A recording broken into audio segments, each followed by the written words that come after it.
masters of oppression, independent now we stand, newly born again, victorious, reigning masters of our land. On the peak of Mount Roraima, or beneath the rising sun, from the mark of Point de Clare to where eastern currents run, all are given liberty by the might of the PNC. Hold the line of battle, comrades, link our arms in unity. Organize and charge the forces of the haughty enemy. Truth shall be our martial weapon, brotherhood our armor plate. Guyanese the breed we cherish, scorning parts of racial hate. From field and office factory, rally to the PNC.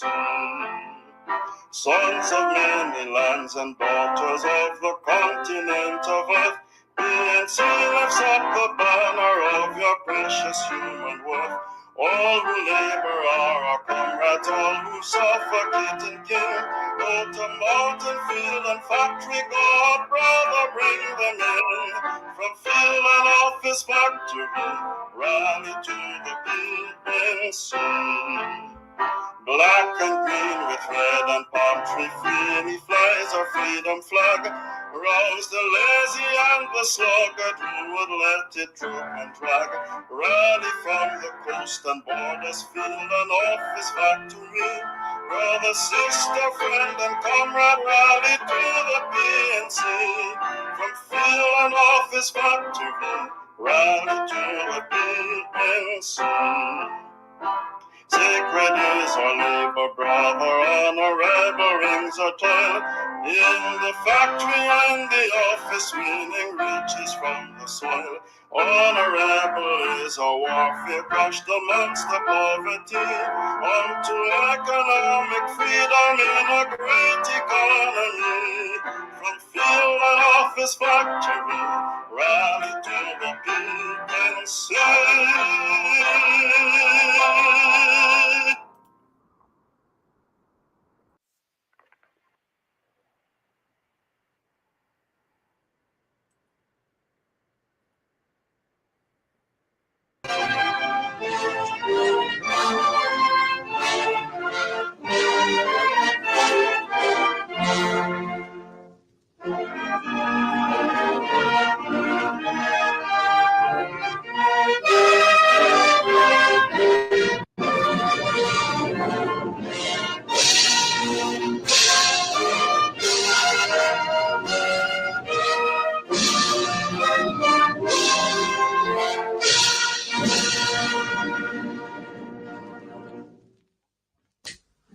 At one point of Guyana's western border with Venezuela, the Renamo River flows into the Cuyuni River, and there is an island at this junction called Ankoko Island of about 2 to 3 square miles.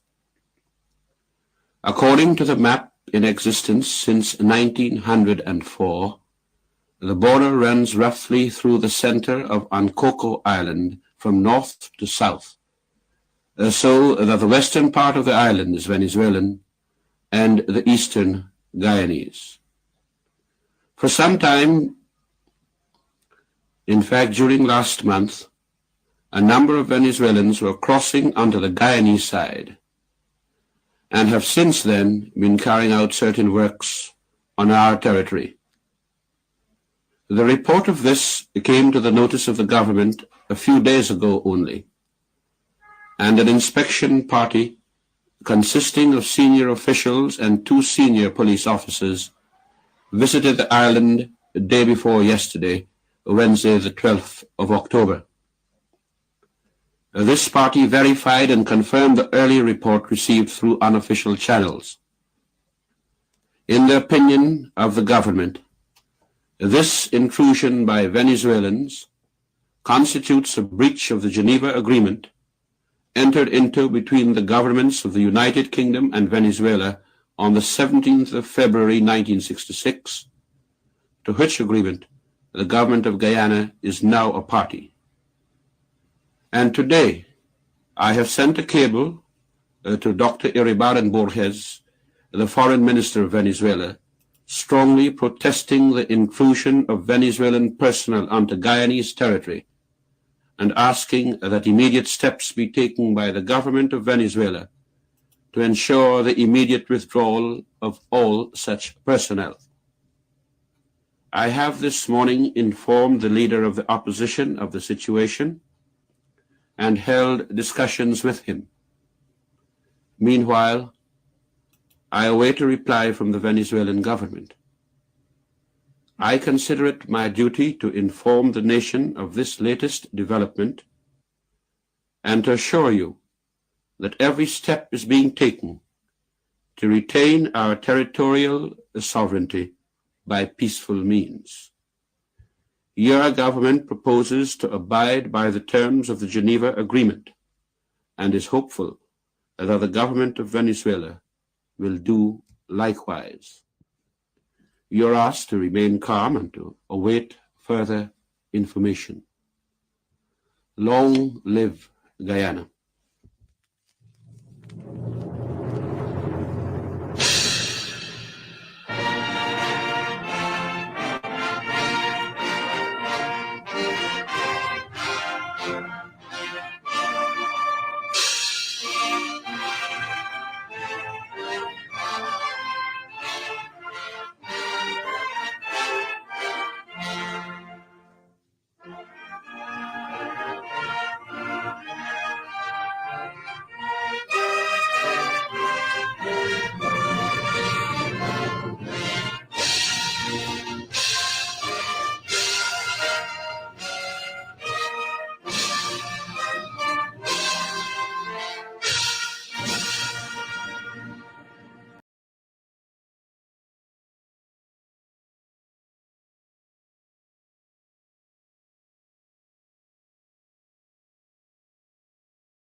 Hello, this is attorney Shellen Washington, owner and founder of the Washington Law Firm located at 455 Utica Avenue in Brooklyn, New York.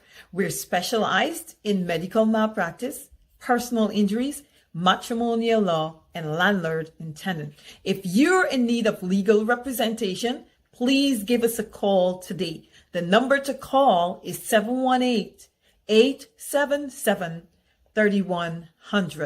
Consultation is free at no cost to you, so call us today to see if we can be of any assistance to your legal needs. Again, the phone number to call us is 718-877-3100.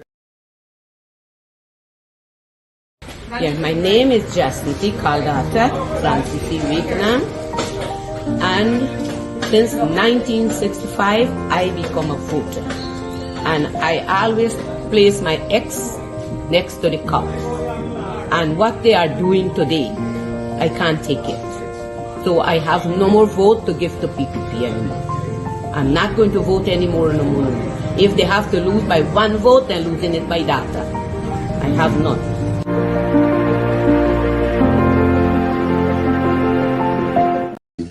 Has come to an end.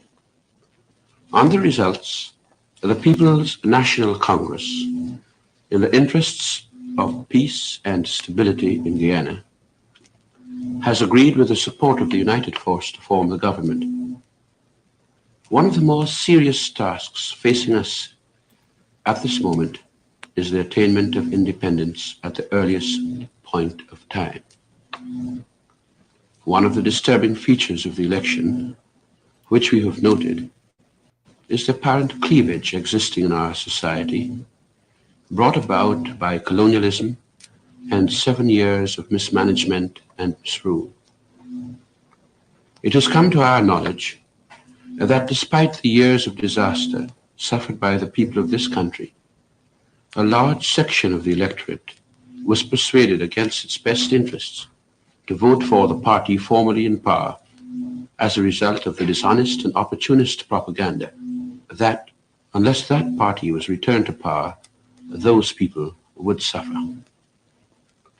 The new government, headed by me, intends to show by its actions in the immediate future, and indeed throughout its term of office, that this is not true.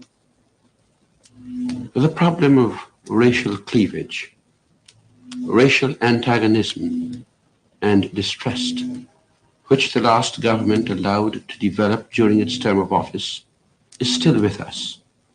But our government recognizes this as a challenge which it intends to accept and which it is determined to overcome. My government considers that it is a matter of the greatest importance and the utmost urgency that an atmosphere of relaxation be established immediately. The reduction of tension, which is already apparent and which will become more pronounced with every passing day, when it is realized that not only are we intent on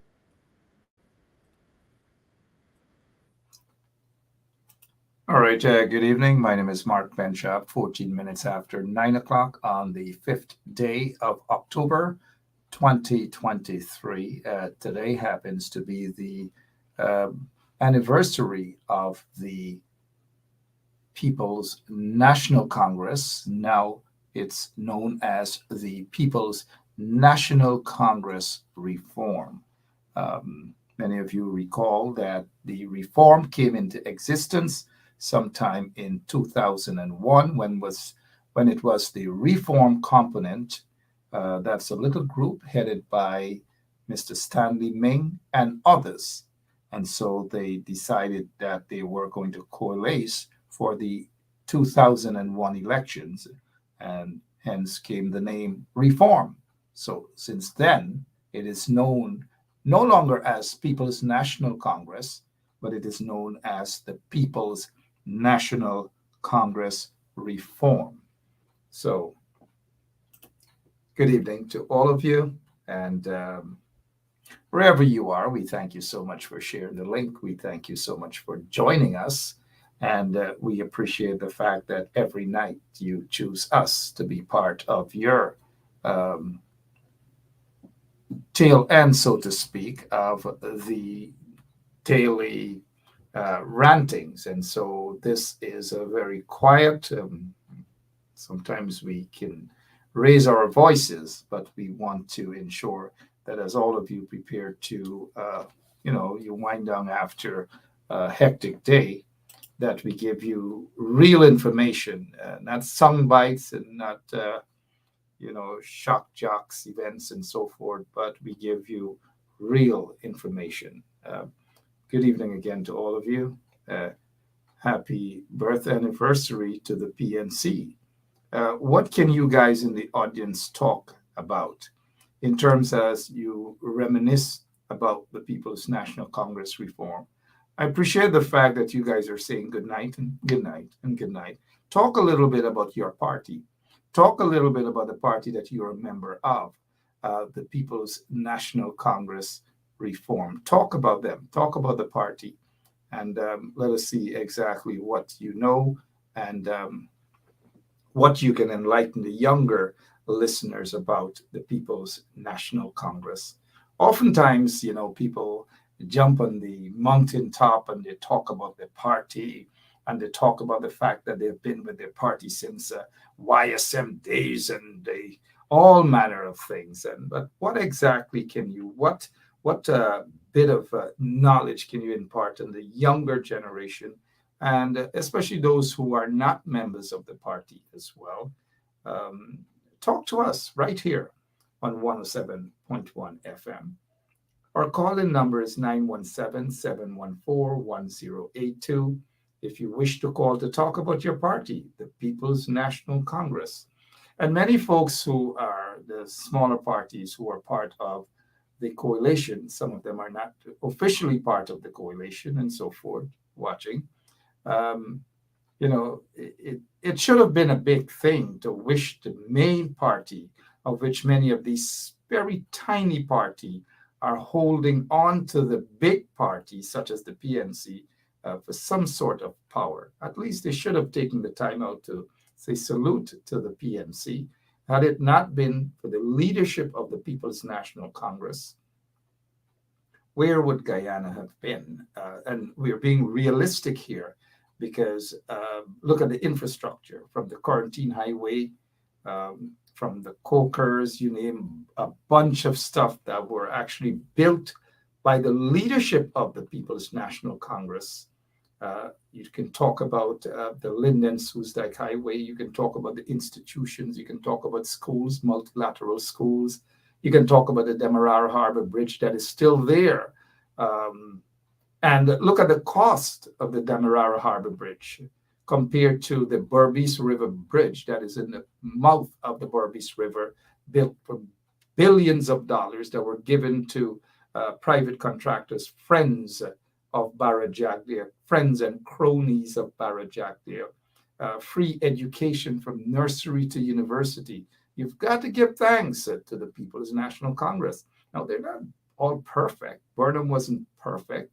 But for those who love to course out Burnham, and you know some of the Nimakarans who love to do that, they just don't give thanks. They got to stop for a moment.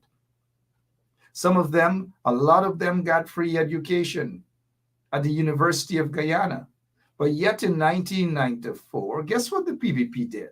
They got into office on October 5th, 1992, the very day that the PNC celebrated its anniversary. They got into office October 5th, 1992, and not so long after, they decided that they are no longer going to have free tuition at the University of Guyana. And so for 23 years, the corrupt PPP regime deprived Guyanese, young Guyanese, of a free education at the university level. Do you know how many of these PPP guys who love to write so-called letters and course out every single thing is Burnham, them a cuss for, they have no thanks. They are ungrateful, they are unpatriotic, they are Nimakarans, they are Katahars. After all that Burnham has done for the country, after all Burnham has done for them, the people, they curse him out. Now again, he wasn't perfect. No man is perfect. Absolutely none. None whatsoever. But they've got to wake up. They've got to wake up and at least show some gratitude at some point in time. And so this evening's program, we are showing gratitude and we are saying thank you to Forbes Burnham. We are saying thank you for the People's National Congress reform, for their contributions toward the development. And a majority of the development of Guyana came as a result of the People's National Congress under the leadership of His Excellency, the late Lyndon Forbes Sampson Burnham. Now, many may ask in terms of the history of the People's National Congress. Look at it. As we walk you through this here, and hopefully, you know, the party would have been able to have some special programs. It was okay for them to call us here at 107.1 FM, and they would have gotten all the hours they requested, right here on 107.1 FM. Well, we got no call. We were willing to offer. We're still willing to offer. It's okay. Imagine, anyways, the PPP would not have allowed this day to go quiet. I'm not saying that the PNC, they did some flag raising and that's about it. But look, the history of the PNC. In fact, sorry about that. You guys know that the PPP was founded on January 1st, 1950 as a merger of the British Guyana Labour Party, which party led by Forbes Burnham. Burnham was the leader of the British Guyana Labour Party. Chetty Jagan was the leader of the Political Affairs Committee. The two leaders, Burnham, fresh out of London School of Economics, out in London, a young lawyer back in Guyana, Chetty Jagan out of Howard University, a dentist, and they were basically fighting against the colonial masters. Burnham was just probably so charismatic that he caught the attention of so many people, young, vibrant leadership that we've had then, real political leaders that we've had back then that were standing up and fighting. Of course, different ideologies and so forth and so on. And so I want to let the people know, some of you, some of the younger people who may not know, that the PPP was actually a coalition. And how do I mean? What do I mean by a coalition? As shown earlier, that Forbes Burnham was the leader of the British Guyana Labour Party, and Chetty Jagan was the leader of the Political Affairs Committee. They got together and decided that, look, they are going to be a coalition. I haven't heard much people or anyone talk about it before, that the first coalition that we have seen and we have known as a political party is the PPP, which was formed by Lyndon Forbes Sampson Burnham and Chetty Jagan. So the merger of the two,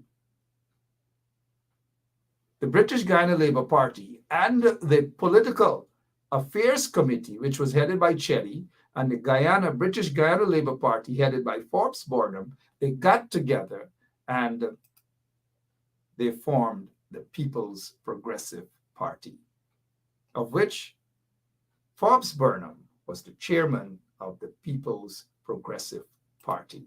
The two guys, Chetty and Jagan, first coalition. And so after a little while, the bickering, the intellectuals within the party, the PPP, most of these intellectuals and everyone decided that Chetty Jagan wasn't fit for the leadership. And so they wanted Burnham to be the leader of the People's Progressive Party. They had a little bit of infighting and so forth. And guess what? They split. And majority of the intellectuals, majority of the people, including a bunch of East Indian Guyanese intellectuals, left the PPP, left Jagan faction of the PPP. And guess what?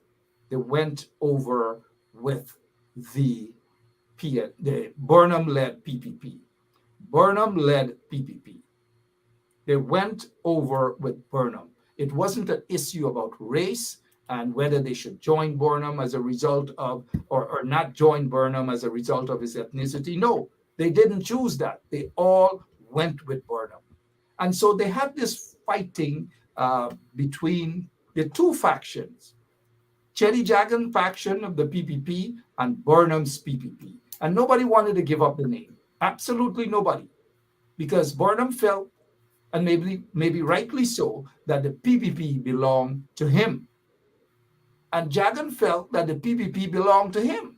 So nobody really wanted to give up until one day, October 5th, 1957, Burnham decided that, look, there is going to be a name change from his original party. And I want all the PPPites to know that the PPP was formed by Lyndon Forbes Sampson Burnham. Now, the PNC, the Burnham faction of the PPP, decided to have a name change. And on October 5th, 1957, there was the name change to People's National Congress. The People's National Congress. October 5th, 1957. Forbes Burnham is the leader of the People's National Congress. They have the party flag, they have the party symbol, which is the palm. And so Burnham died in 1985 after, of course, he became the executive president in 1980. And after the death of Lyndon Forbes Sampson Burnham in 1985. Good evening to you, Mr. Caesar. Good evening, Mark. Good evening to all the listeners and viewers out there. And I know it sounds as though we are in Politics 202. Politics 202. I must tell you, Mark, that I appreciate the history lesson that you're giving. I am being edified myself. So you can continue. I'm here. I'm listening. Thank you. But we will get back to Mr. Wayne Caesar shortly. And so after the death of Lyndon Forbes Sampson Burnham in 1985, my good friend Hamilton Green, who was prime minister, and so forth. Mr. Hoyt was economic advisor and also prime minister, and then they had Ptolemy Reed and so forth. And after the sudden death of President Lyndon Forbes Sampson Burnham, we were told, I was a little boy then, but I heard the older folks talking. I was sensible enough to know. I heard that the next president of the Cooperative Republic of Guyana would be a guy by the name of Hugh Desmond Hoyt. As a little boy, I didn't know much of Desmond Hoyt. We just knew about Hamilton Green and so forth. And so Hugh Desmond Hoyt became the leader. 1985, he became the leader of the People's National Congress. They had an elections in December of that year, my recollection, in December of that year. Of course, the other parties accused them of rigging the elections. The WPA accused the PNC of rigging the elections. No evidence. The PPP, that has been their mantra, accused the PNC of rigging the elections. No evidence.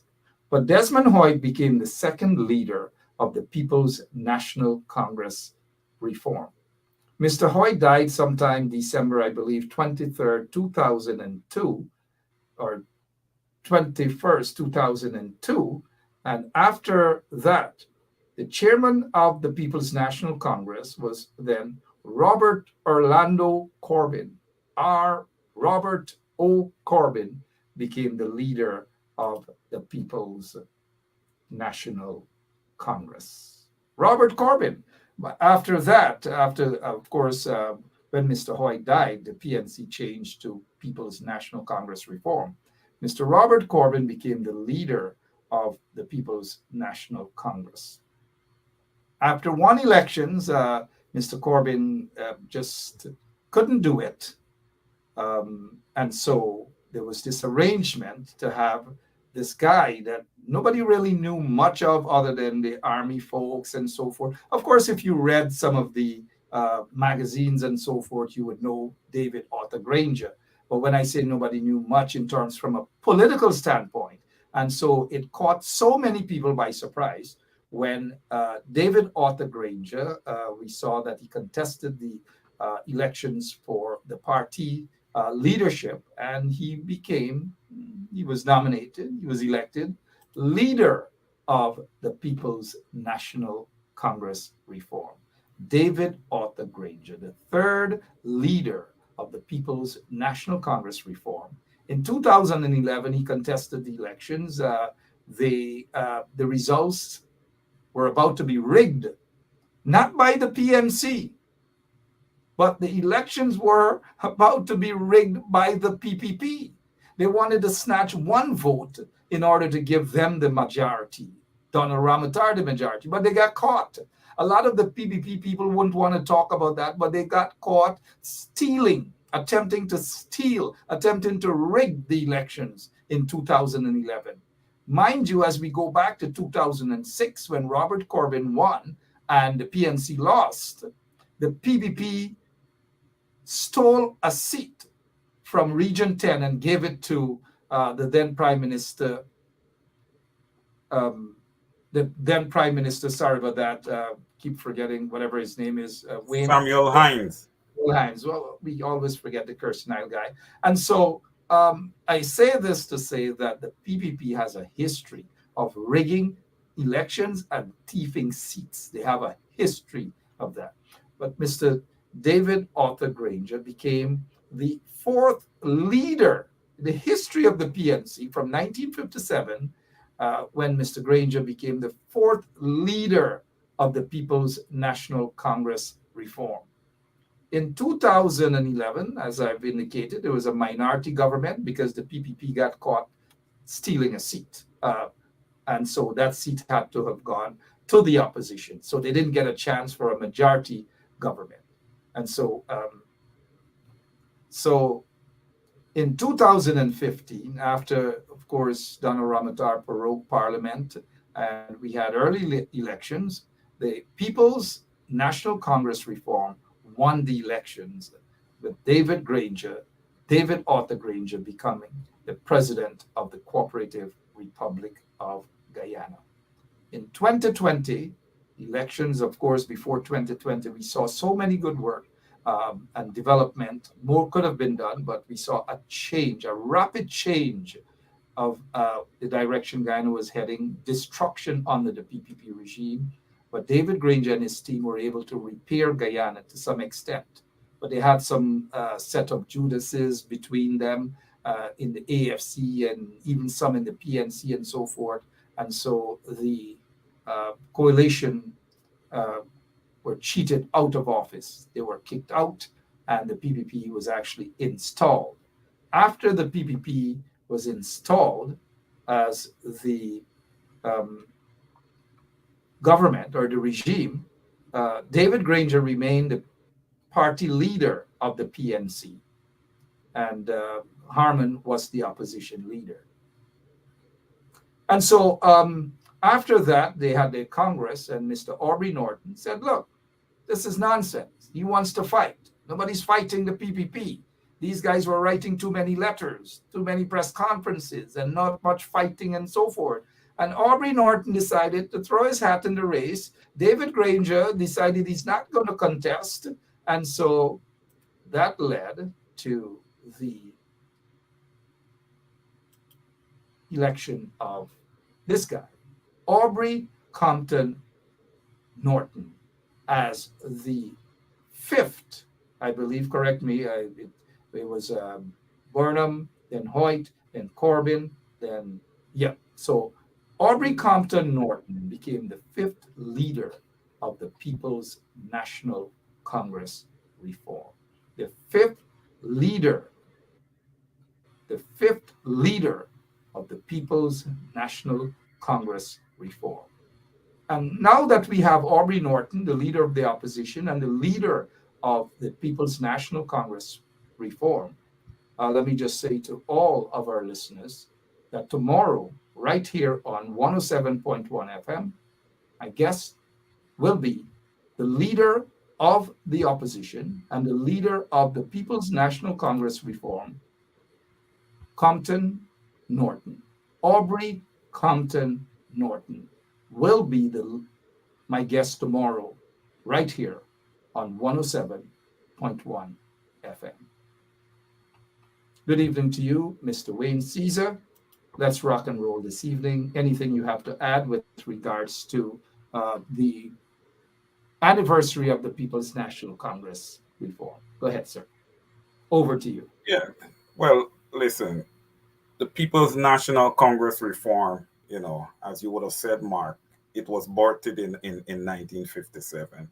And from 1957 to now, it have a very, very rich history, because, the person who would have started up this party is the greatest leader, that I have seen, in Guyana thus far. A visionary, a man who was way before his time, charismatic, elegant, he had all the dynamics of an excellent politician. And he always led from the front, Mark. So I feel like if that would have set the tone for this party to be successful, and then to, follow with Desmond Hoyt, who in his own way was a pretty decent leader. Listen, this party has a rich history, and I think that rich history is going to continue because it is a party, it's a people-centric party, Mark. And listen, we have 6 ethnic groups across Guyana, and all 6 ethnic groups is welcome within this party. This party has shown tremendous balance as compared to the other parties or the other large party in the country. And you know, I think the PNC remains strong and remains a vibrant force in Guyana and will be that for years to come. I feel the leadership is in very good hands. All I'm right. not worried too much about that. 38 minutes after 9 o'clock, Wayne Caesar there. If you're now joining us, we have some other stuff that we want to discuss, but we just thought that we show some respect since it is the anniversary of the People's National Congress reform, birthed on October 5th, 1957. And today, the PPP celebrating their so-called anniversary with the so-called restoration of democracy. You know, they love to say that. I don't know what democracy they're talking about, but it's just, today is a sad day as it pertains to the governance of the beautiful cooperative Republic of Guyana. Shame and disgrace to the People's Progressive Party. Shame and disgrace to them. But before we move on to some other stuff, let me just say, as we salute the People's National Congress reform on their anniversary today, the general secretaries of the PNC, the first being Hamilton Green, who later became prime minister. He later became the mayor of Georgetown, and so forth and so on. And other general secretaries are Margaret Hackman. How many of you remember Margaret? Then it was Siram Prasad. And listen to the name, please, Mr. Caesar. Siram Prasad was General Secretary of the PNC, followed by Ranji Chandi Singh, was General Secretary of the PNC, followed by Dr. Ptolemy Reed, followed by Dr. Kenneth King, followed by Dr. Pat McKenzie, followed by Robert Corbin, followed by Aubrey Norton, followed by Oscar Clark, followed by Amna Ali, followed by Geeta Chandan Edmond, followed by Don Hastings Williams, and so forth. But you listen to the mixture there of our African brothers and sisters, our Indian brothers and sisters, the mixture of everyone. And now, since the formation of the PPP, of course, by Burnham and Chetty, and Chetty got his faction, Chetty has never relinquished the general secretary position, which is the leader of the PNC, the PPP. He has never relinquished that up until his death. That was it. And after he died, his wife, Chetty, whatever her name is, Janet Jagan, became the general secretary of the PPP. And after she died, Jack Dio became the general secretary. And then for a moment, Donald Ramotar became the general secretary. And then for a little short while, Rohi became the general secretary. And that was it. Jack Dio became the general secretary again. And they've had their last Congress in 2016. It is 2023 now. They haven't held another Congress to elect a new leader of the People's Progressive Party. So these people have no moral authority to talk about democracy. None whatsoever. They're just like others. Some people with organizations, they don't like to hold elections. They prefer to be general secretary of their organization for life or president of their organizations for life. They're no different than a Jack Dio. But thankfully, we're seeing the democracy within the People's National Congress reform. We are seeing that every single day. Mr. Caesar? Yeah, well, Mark, listen, it's quite the difference when you look at these two parties, right? The PPPC, they're more of a dictatorship, where one man dictates who holds what portfolio. There's never a vote. If we're voting here, that aligns more with democracy, and that's what the PNCR does. Everything kind of goes to a vote. They have what you call division of power. There's no central power source. There's segregation of duties within the whole confines and the whole makeup of their party. So listen, Guyanese are not stupid. They have a good understanding of what's happening here. And listen, typically, Mark, what happens within a party is what is given to the people once that party is in power or is in government. And that's what we're seeing with the PPPC. They are showing a lot of dictatorial tendencies. And there's no democracy really in anything that they do.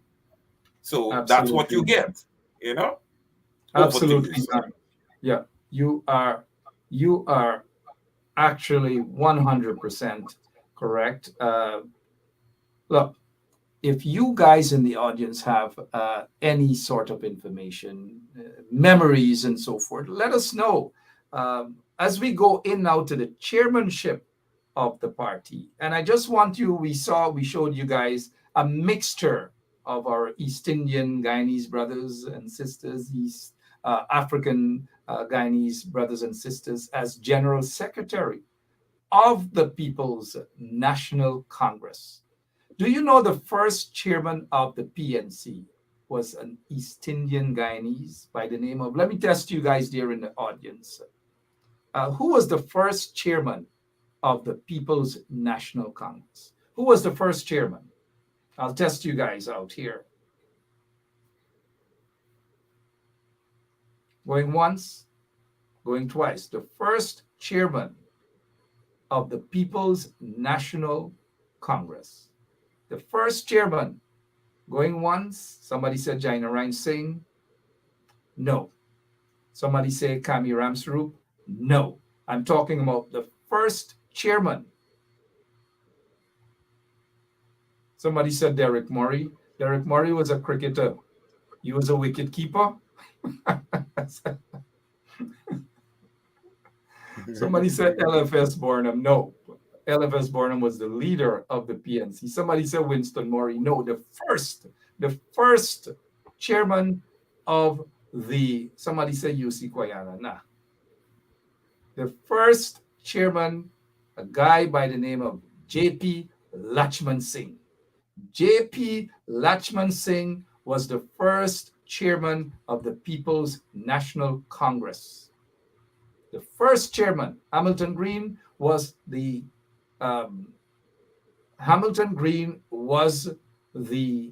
first general secretary, and he was the youngest. I believe he was elected when he was appointed when he was 23 years old, the youngest.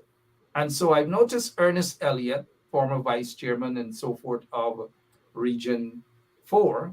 Good night to you, sir. Carol Elliott is saying Jagan. No, Jagan was not the chairman of the PNC. It was J.P. Lachman Singh. And if Ernest Elliott or anybody wants to challenge me on that, it's fair enough. But I do believe it. I do believe it was J.P. Lachman Singh, followed by a guy with a very fancy name, Sigismund Lewis. Sigismund Lewis was the second chairman of the party. The second chairman of the party. Jennifer Cronshank is asking, Mark, wasn't Arthur Chung a president of Guyana? Yes, Arthur Chung was the ceremonial president of Guyana.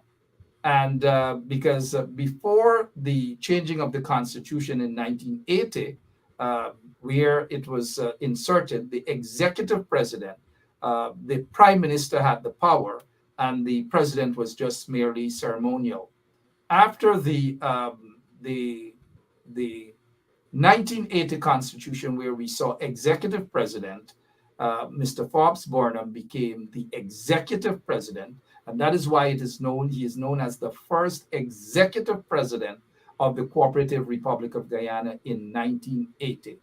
And so after that, we have had the prime minister taking the second, and the president is the top. So Ernest Elliott has admitted that, yes, J.P. Lachman Singh was the first chairman. J.P. Lachman Singh, the People's Progressive Party, love to say that they are, what is it, Wayne? They are multiracial. They are this. They have never, Wayne, never had an African Guyanese in any leadership role of the People's Progressive Party. Never. Absolutely never. But the PNC did. J.P. Lachman Singh was the first, and then followed by Sigismund Lewis, I believe, followed by Basil Williams, then followed by Winston Murray. Winston Murray, followed by Robert Corbyn, followed by Kami Ramsarup. And then after Kami Ramsarup was Valda Lawrence. And then after Valda Lawrence, then seems to be melting down now. Sherwood Holder. You smile there, but that's it for the PNC. It's melting down a little.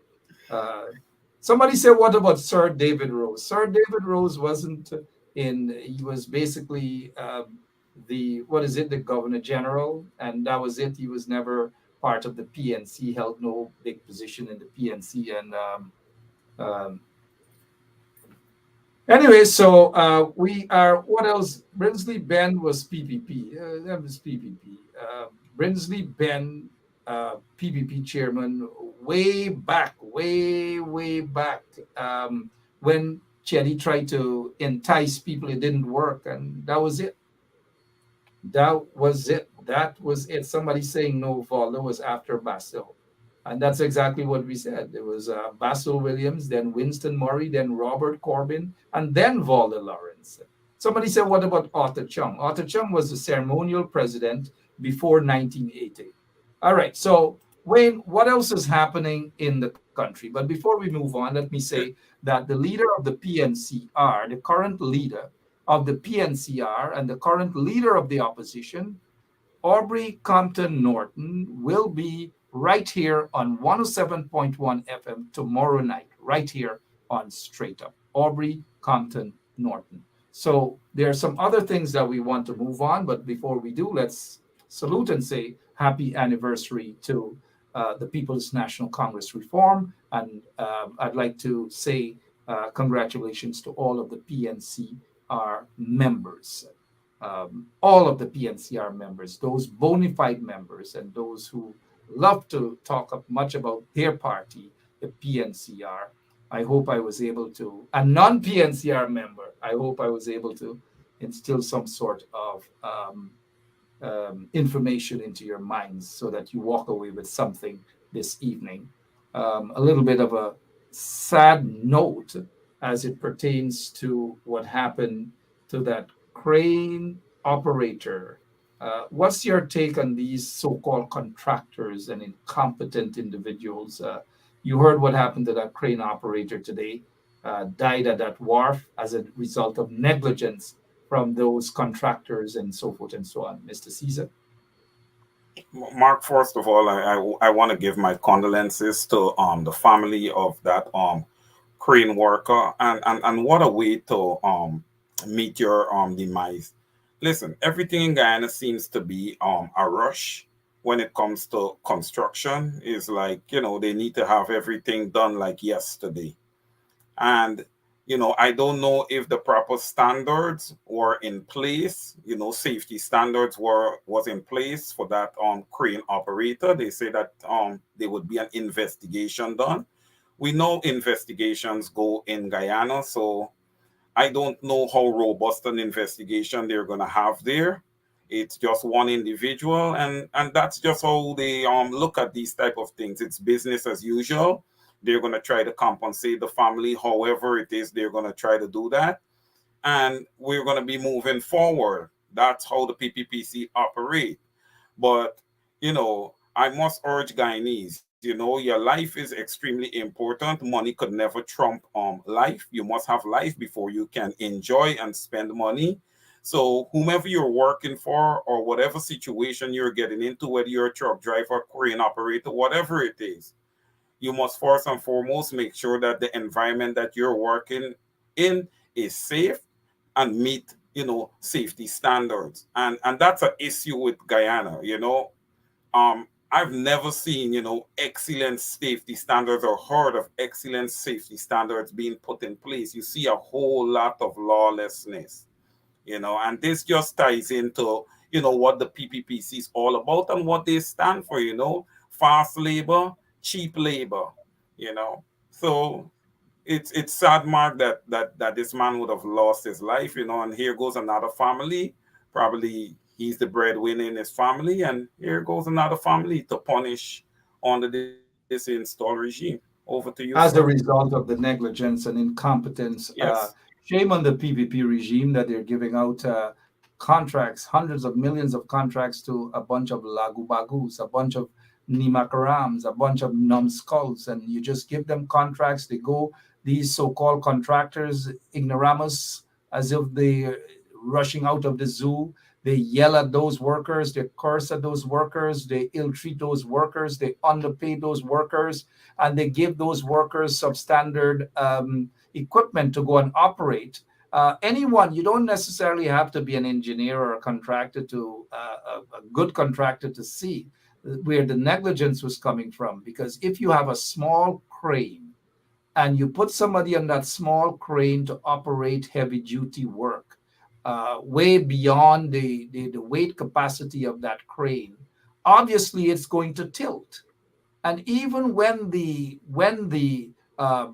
crane tilt, as we heard, and the operator jumped off, we do not know the state of mind of the operator, whether that person was in shock, because no operator will either jump off of a crane in under the circumstances that we have heard and stand right there for that crane to fall on him and crush him. That person was obviously in a state of shock.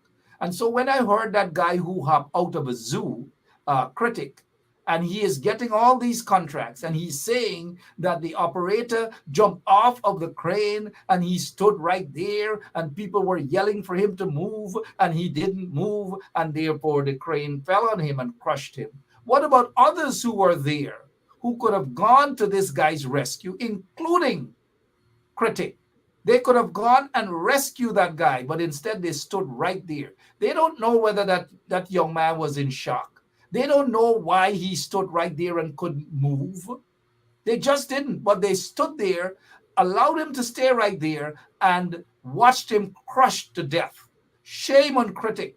Shame on all those vagabonds who stood by there and watched that guy crushed to death. None of them jumped in to rescue him. Absolutely none of them. And that is why there should be an investigation. And all those who stood by and watched that guy crushed to death should be charged. Mr. Wayne Caesar, over to you. Mark, maybe that's the case, but we have to look at the install government that we're dealing with right now. I am sure in a few days it will be business as usual. That man was just another number, and in their thinking, you know, his number's been called. We got to move forward. It's just like Jack Dio in the time of COVID. What did he come out and say? Hey, people are gonna die. You know, he didn't come out with a statement saying, hey, look, this virus is killing a lot of people around the world. We are going to try our best to mitigate the amount of deaths here in Guyana.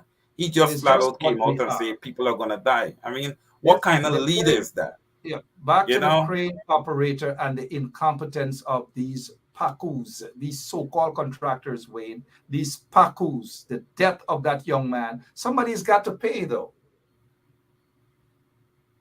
Well, listen, Mark, you and I both know we don't know how much of a contractor critic is. You know, you have people who don't have experience, you know, dealing with these all heavy equipment and all these things. You know, he's not. 1 second, Mr. Caesar.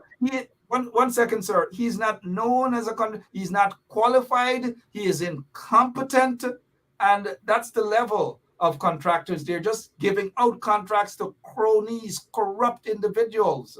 Go ahead, sir. And you know, listen, somebody like Critic ought to be ashamed of himself, because the man that would have lost his life today is an Afro-Guyanese gentleman. And Critic find himself on his shows calling particularly Afro-Guyanese individuals hungry belly. So look, you're so-called quote-unquote a contractor now. And here goes one of these individuals that you typically call hungry belly, working for you, and would have lost his life now. What do you have to say? You guys have to be very careful what comes out of your mouth, man. You guys have to be extremely careful. Now, this man, family Mark, needs to be well compensated. They need to be very well compensated. He died on the job. Okay? So they are fully responsible for what would have happened to him, because it is their job, Mark, to make sure that that site is safe for the workers. Okay? That's not no mistake. You know, something happened there that should not have happened. Okay? If you listen, Mark, there's a lot of construction done, not just in Guyana, but around the world. Like I would have talked about earlier, standards, Mark.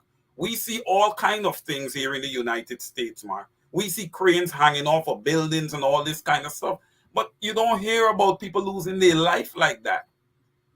You know, and for that crane to be flat on the ground, Mark, even if it rolled over or something like that, the guy should not have lost his life that way.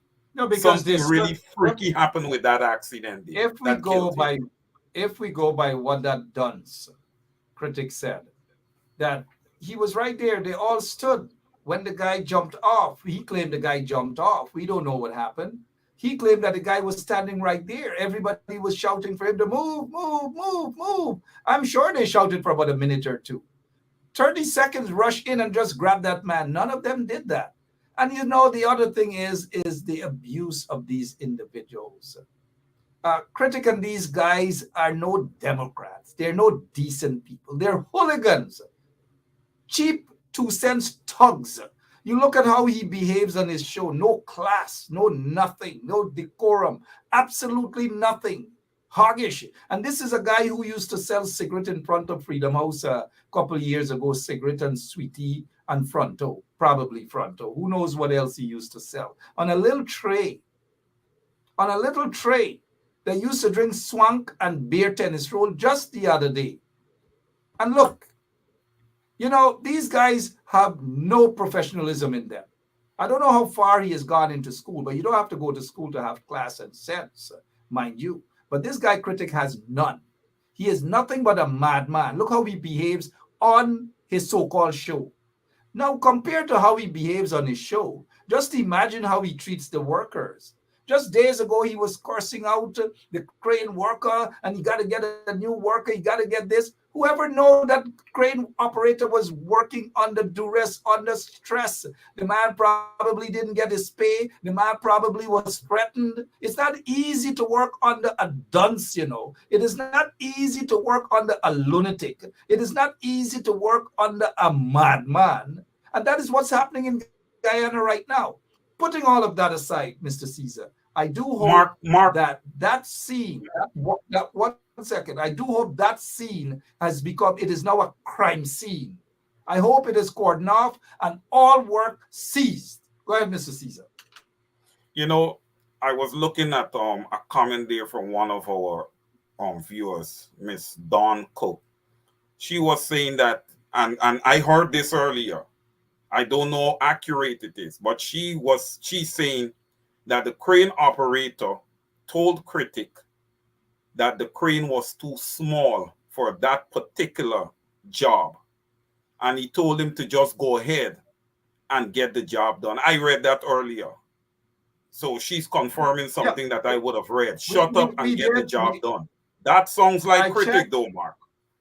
I checked with someone who knows about these things, an engineer, a real engineer who worked in Guyana and outside of Guyana as an engineer. Critic is not an engineer. He's nowhere close, Mr. Caesar. He has no talent. The only talent he has is to wear a dunstug hat, ignoramus hat, stupidity, who feels that course in the column, blah, blah, blah, blah. Ignoramus. He should have been in the Borby psychiatric ward. And so when I called that engineer and I asked, I said, hey, you heard of this situation here with the crane operator. Can you give an assessment? Right off the bat, the person said that crane was too small for the capacity. It was too small. And so guys like Critic and them want to take all of the hundreds of millions of taxpayers' money. They want to give substandard work. They don't care how or what they do. Cheap labor, cheap everything. I'm sure he still owes the operator, the crane operator, and scores of other people that he treats worse than slave at that site. Worse than that. And so that crane operator died as a result of Critic and his cronies. Shame on them. Shame on them, Mr. Caesar. Well, Mark, for the fact that the man would have told him that the crane was too small, right? And he told him to just shut up and get the job done. Now, listen, when you're working and you try to explain something to your boss and he or she says to shut up and get the job done, you go back to work, right? Or you lose the job, right? And look what happened to this young man. He ended up losing his life. Okay? That means that critics and his, contractor business, right, is negligent and is fully responsible for the death of this man. Okay? It's because of their negligence that this man is now dead. Yeah. Mr. Caesar, in any other part of the world, any contract given to Critic would cease. There would be a full investigation at every site to see whether he is compliant, whether these guys are following the standards. They're not.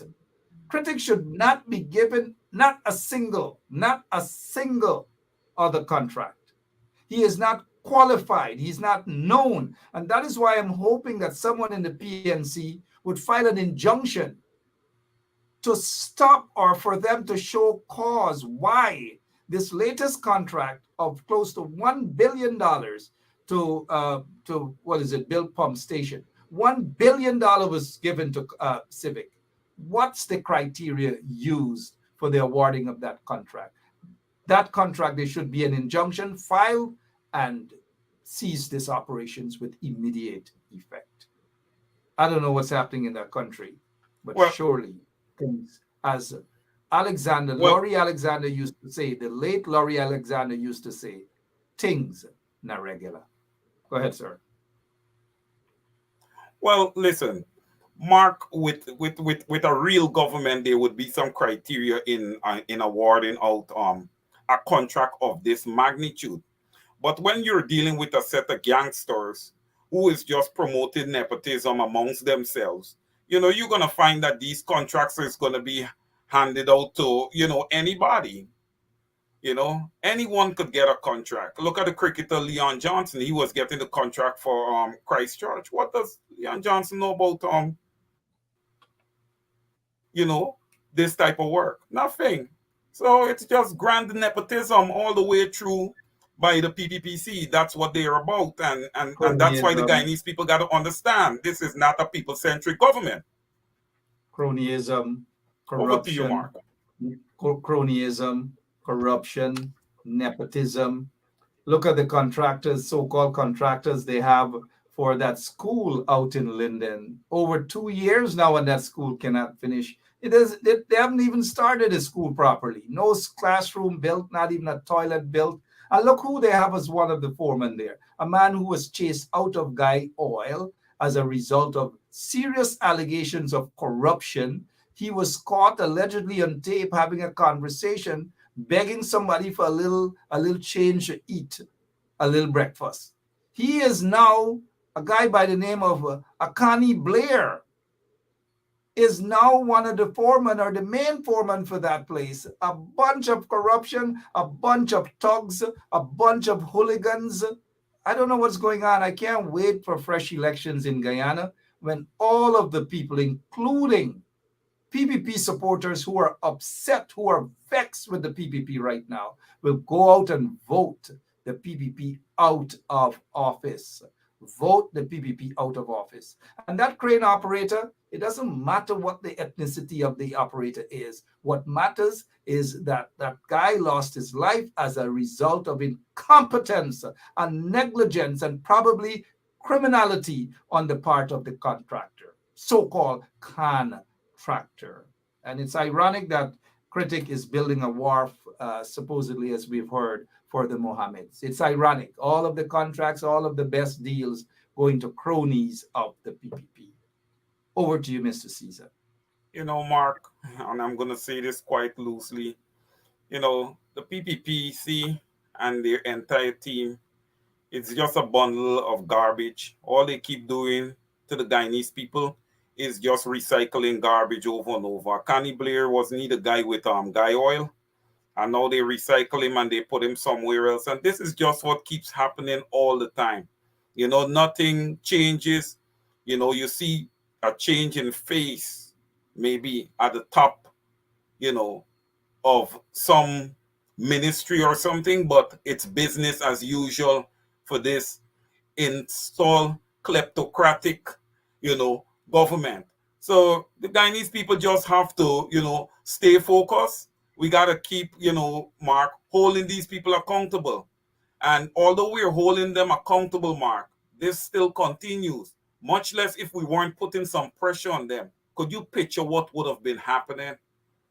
You know, because we have pressure on them and these things are still occurring. And, you know, someone earlier in the chat was saying, you know, sacrifice, you know, sometimes it just appears so, Mark, because every week is 10, 12 blunders across the country.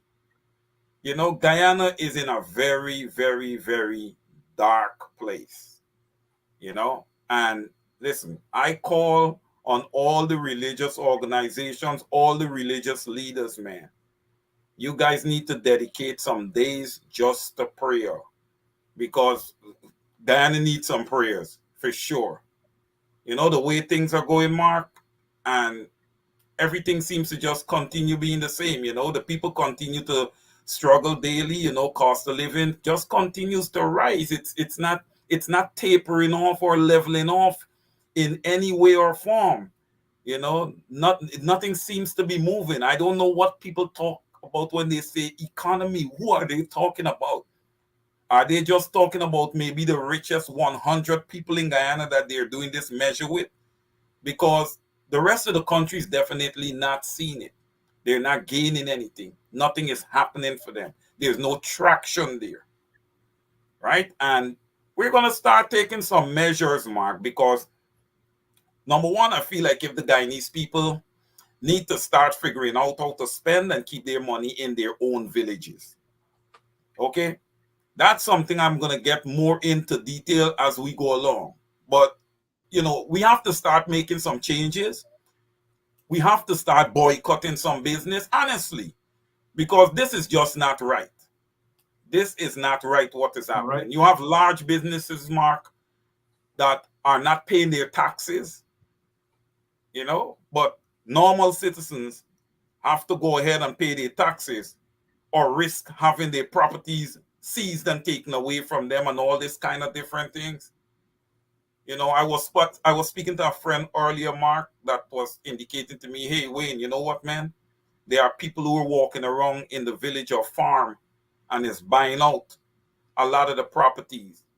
It's not people that are buying those properties. Those properties are being purchased for external rich individuals coming to Guyana and looking to lay a platform. You know, our people in Guyana is being priced out, Mark, of real estate in their own country. Their country is being invaded basically by Venezuelan immigrants that are just walking into it. There's a government that is in place, an installed government that has, you know, no time with the people of Guyana. Is not even considering the people of Guyana. So there is a lot that people are facing on a daily basis across Guyana. It's a whole lot. I know a lot of times we call and we say, hey, you know, the people need to come out, they need to protest and stuff like that. But there's so much negative that is happening around them. We've got to figure out a way to edify these people and get some positive, into their lives, man. We've got to 13, figure this out. 13 minutes after 10 o'clock as we pull the curtain down. Thank you so much, Wayne, for that. We've certainly got to figure something out. And for those of you who have just joined us, the PNC are celebrating their anniversary.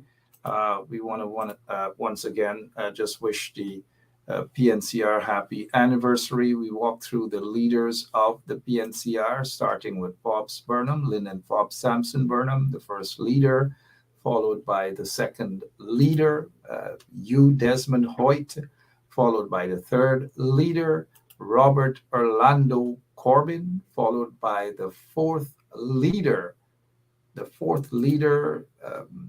David Arthur Granger, and the current leader is Aubrey Compton Norton. Aubrey Compton Norton will be my guest tomorrow, right here on 107.1 FM, 9 o'clock sharp. Get your popcorn, get whatever else.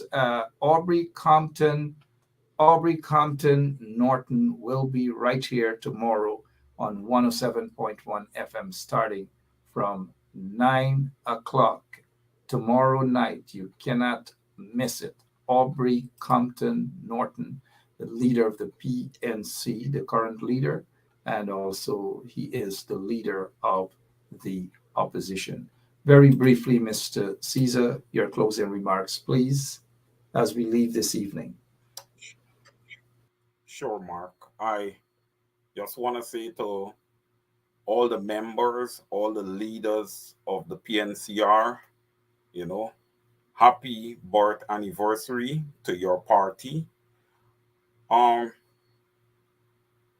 As you look forward as a party, continue to express and to display the values that would have been put in place by the first leader of this party, Lyndon Forbes. Let me correct that, the great and honorable Lyndon Forbes Sampson Burnham. This party has been a melting pot, in the meaning that all 6 ethnic groups across Guyana is welcome to this party with open arms. This party is a party that has displayed democracy over its lifespan and continues to do so by having their Congress every 2 years or thereabout. It's a party that shows that it is people first and everything else after. It's about strong leadership. And I encourage people to continue to support this party as it moves forward, because when we look at our country as a whole, a sovereign nation, Guyana, we need all to be involved, as we could have seen the vision of Lyndon Forbes Sampson Burnham. When he was pushing this party and moving Guyana forward, he wasn't just moving Guyana forward, with one race. He was pulling all 6 races forward. There was equal distribution of wealth across the country. Everyone was treated equally. There was great parity when you look at Guyana. When there was development in the country, there was development for all. When there were projects done for housing across Guyana, there was projects done for housing for all Guyanese. And, as we move forward, let's keep Lyndon Forbes Sampson Burnham visions alive, because he was way before his time, and his vision is very much relevant even in the world we live in today. I want to thank all our listeners and viewers for tuning in tonight. I hope that you guys were edified, and have a pleasant rest of the evening, guys. And wherever you are, be safe. If you're out on the street as you drive and traverse the highways and the byways, Just be careful and be sure to not just drive for yourself, but drive for others. Over to you, Mark. Thank you so much. 18 minutes after 10 o'clock. Appreciate that, Wayne, as we prepare to go this evening. Just have a great night and continue to pray for Guyana, all of you. Once again, congratulations to the People's National Congress as they celebrate the anniversary formation of their party back in 1957, because Chetty Jagan and Forbes Burnham, they formed the People's Progressive Party, and they both held on to the PPP, their faction of the PPP, for 1 year until Forbes Burnham said enough. And he did that name change from PPP to PNC, from PPP to PNC. See you guys tomorrow evening. Aubrey Compton Norton will be on tomorrow night right here on 107.1 FM. You can't miss it. Mr. Caesar, thank you so much. And to all of our listeners, thank you all so much as well. See you tomorrow evening. God bless you all. Take care. Hello, this is attorney Shellen Washington, owner and founder of the Washington Law Firm, located at 455 Utica Avenue in Brooklyn, New York. We're specialized in medical malpractice, personal injuries, matrimonial law, and landlord and tenant. If you're in need of legal representation, please give us a call today. The number to call is 718-877-3100. Consultation is free at no cost to you. So call us today to see if we can be of any assistance to your legal needs. Again, the phone number to call us is 718-877-3100. Over. A hard and at times bitter campaign has come to an end. On the results, the People's National Congress, in the interests of peace and stability in Guyana, has agreed with the support of the United Force to form the government. One of the more serious tasks facing us at this moment is the attainment of independence at the earliest point of time. One of the disturbing features of the election, which we have noted, is the apparent cleavage existing in our society, brought about by colonialism and 7 years of mismanagement and misrule. It has come to our knowledge that despite the years of disaster suffered by the people of this country, a large section of the electorate was persuaded against its best interests to vote for the party formerly in power as a result of the dishonest and opportunist propaganda that, unless that party was returned to power, those people would suffer. The new government, headed by me, intends to show by its actions in the immediate future, and indeed throughout its term of office, that this is not true. The problem of racial cleavage, racial antagonism, and distrust, which the last government allowed to develop during its term of office, is still with us. But our government recognizes this as a challenge which it intends to accept and which it is determined to overcome. My government considers that it is a matter of the greatest importance and the utmost urgency that an atmosphere of relaxation be established immediately. The reduction of tension, which is already apparent and which will become more pronounced with every passing day, when it is realized that not only are we intent on being fair and just, but also that we have at our disposal the means to carry out our intention, is merely the first fruits of our attainment of office. Enemies of this country would like to see racial division and antagonism continue. They will not have that satisfaction. The government recognizes that its duty is to rule in the interests of all the people of this country. It will dispel the fears of the apprehensive and confound the hopes of those who seek the destruction of this country. To be specific, this government holds that all the people of this country are equally important, whether they belong to a large group or to a small group. To us, the Amerindians are important. To us, the Chinese are important. To us, the Portuguese are important. To us, the Europeans are important. To us, the mixed races are important. To us, the Africans are important. To us, the Indians are important.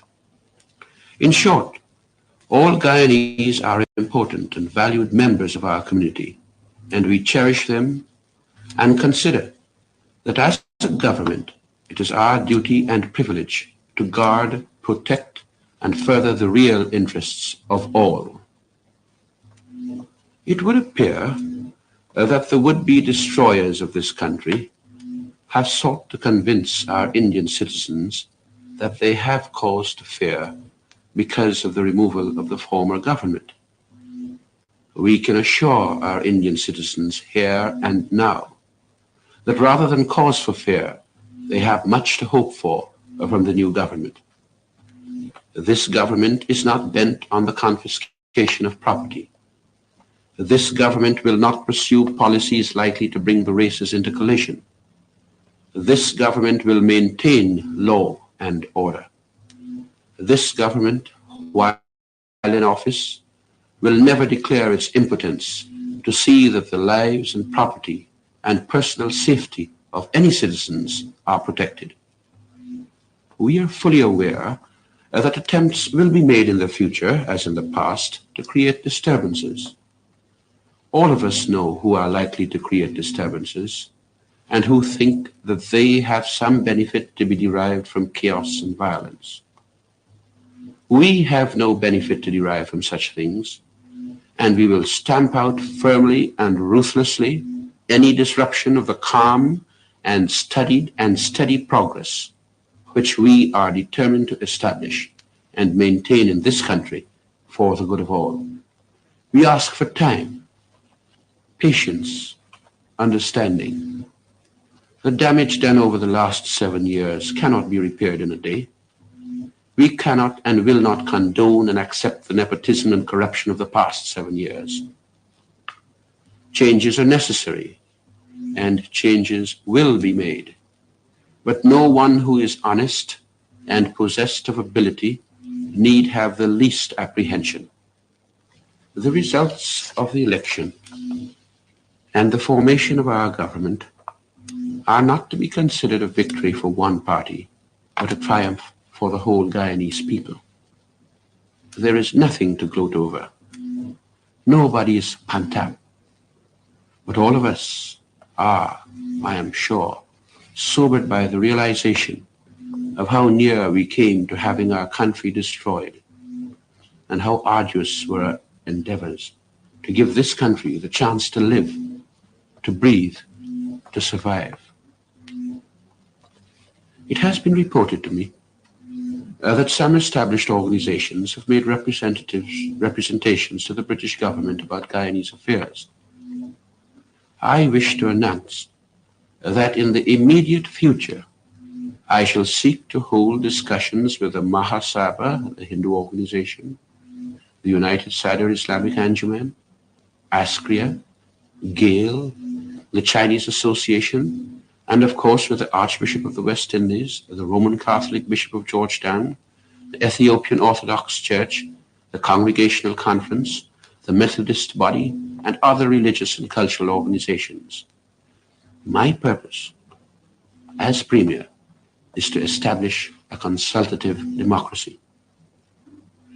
And now that the majority of the Guyanese electorate has declared in favor of the government in power, it is my wish that Guyanese in and out of the legislature, with malice towards none and goodwill towards all, will settle down to the engaging task of binding up the nation's wounds and charting a new course, a new road of peace and prosperity for Guyana. We're giving away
of ages of oppression, independent now we stand, newly born again, victorious, reigning masters of our land.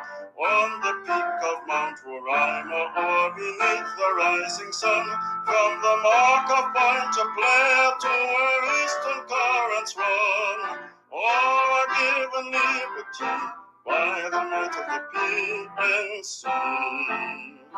Hold the line of battle, comrades, link our arms in unity. Organize and charge the forces of the haughty enemy. Truth shall be our martial weapon, brotherhood our armor plate. Guyanese the breed we cherish, scorning parts of racial hate. From field and office factory, rally to the PNC.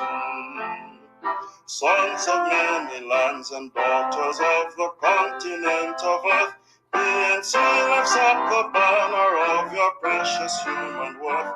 All who labor are our comrades, all who suffocate and kill. Go to mountain, field, and factory, God, brother, bring them in. From field and office factory, rally to the PNC.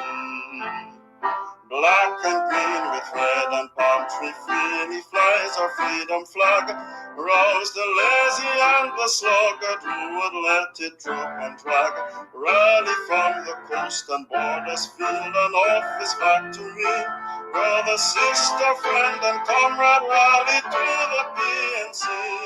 From field and office factory, rally to the PNC. Sacred is our labor, brother, honorable rings our toil. In the factory and the office, winning riches from the soil. Honorable is our warfare, crushed amongst the poverty. Unto economic freedom in a great economy. From field and office factory, rally to the PNC.